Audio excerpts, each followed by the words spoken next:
Donald Woods Winnicott, Vida e Obra. Winnicott nasceu no dia 7 de abril de 1896, em Plymouth, no Reino Unido. Faleceu no dia 25 de janeiro de 1971, em Londres, no Reino Unido. Proveniente de uma família metodista, tendo mais 2 irmãs mais velhas, aos 14 anos foi enviado para o internato. Estudou biologia, depois medicina e se especializou em pediatria, onde atuou por cerca de 40 anos. Durante sua trajetória, Winnicott passou a ter interesse nas obras freudianas, e esses interesses se alinharam aos interesses de Melanie Klein, tendo como objetivo a formação da vida psíquica do bebê, o que o tornou o primeiro psicanalista pediatra da história. As relações de Winnicott com Melanie Klein eram cada vez mais estreitas.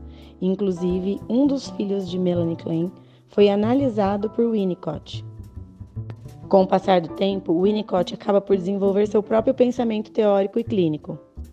Enquanto Melanie Klein não se concentrava na importância do ambiente, para Winnicott esse estudo era fundamental.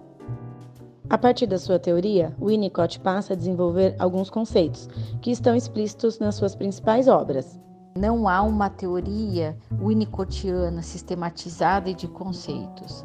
Para ele, ter acesso a seus textos não significa essa compreensão de conceitos e teorias, mas sim ter compreensão através das experiências. Objetos transicionais, para Winnicott, descreve usos simbólicos que os bebês fazem para objetos da realidade compartilhada. Tem o principal objetivo de aliviar a angústia de separação em torno desse período de desmame. Neste sentido, Winnicott acredita que o objeto transicional permite que o bebê lide com a separação da mãe, sai do seu estado unificado e percebe o seu mundo lá fora, sem deixar de manter entre ele e a mãe um elo. Quando a criança compreende que está separada da mãe, isso pode lhe trazer a angústia e a sensação de separação. Esse fenômeno é denominado por Winnicott de fenômeno transicional, que pode ser amenizado por meio dos objetos transicionais. Para Winnicott, os bebês de 0 a 6 meses apresentam um período de desenvolvimento emocional primitivo.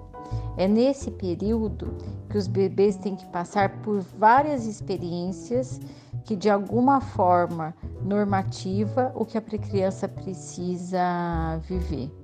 Os bebês de 0 a 6 meses não se vê como um ser inteiro, como um indivíduo por inteiro.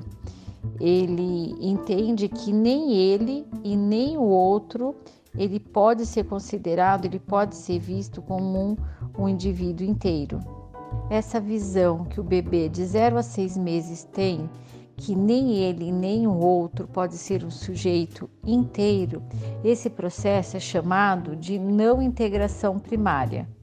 Se os bebês de 0 a 6 meses não passar por várias experiências que de alguma forma normativa o que a criança precisa viver, pode gerar problemas primitivos e falhas na vida da criança.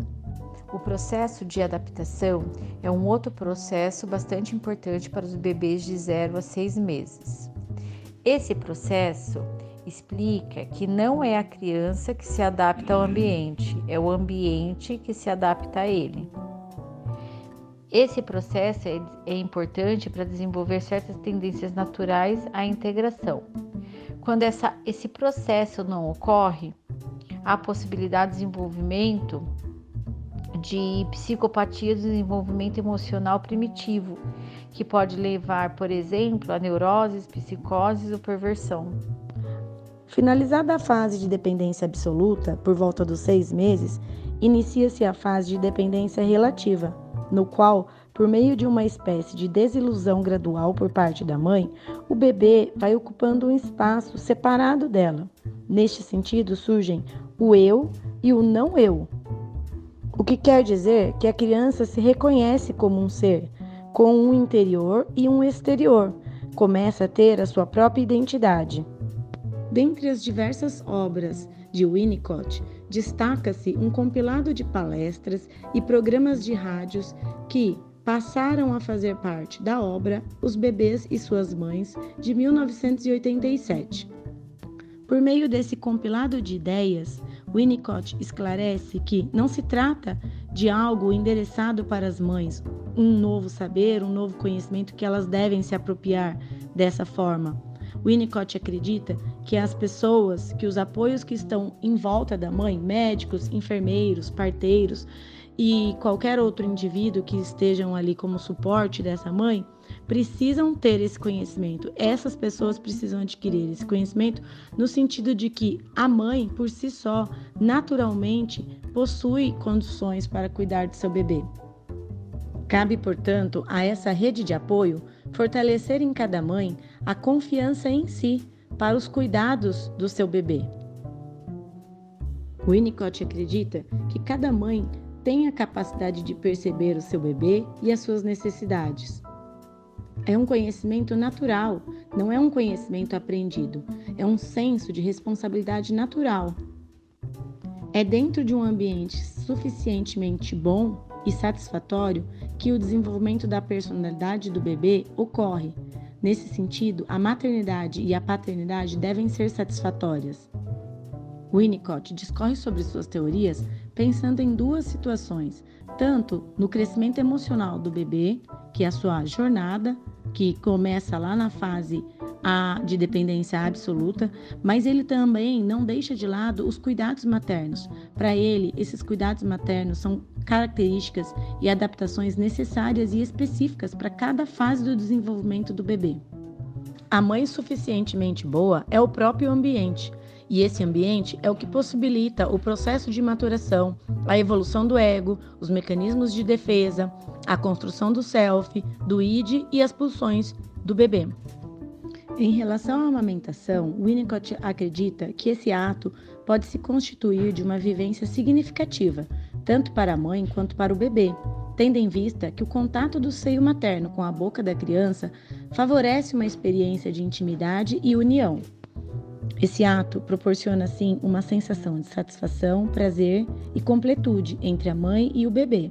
Essa vivência se torna possível quando efetivamente a mãe possui o desejo real e a disponibilidade interna para amamentar. Winnicott não deixa de considerar as outras inúmeras possibilidades que existem para que estabeleça-se um contato íntimo entre a mãe e o seu bebê, não deixando de lado o fator da amamentação favorecer realmente um vínculo muito especial. De forma geral, a obra é composta por 9 capítulos, que aborda temas distintos, nos quais Winnicott esclarece que não estão endereçadas às mães, pois estas não podem aprender com livros ou especialistas a cuidar de seus filhos, uma vez que isto é inato e, portanto, mais eficaz.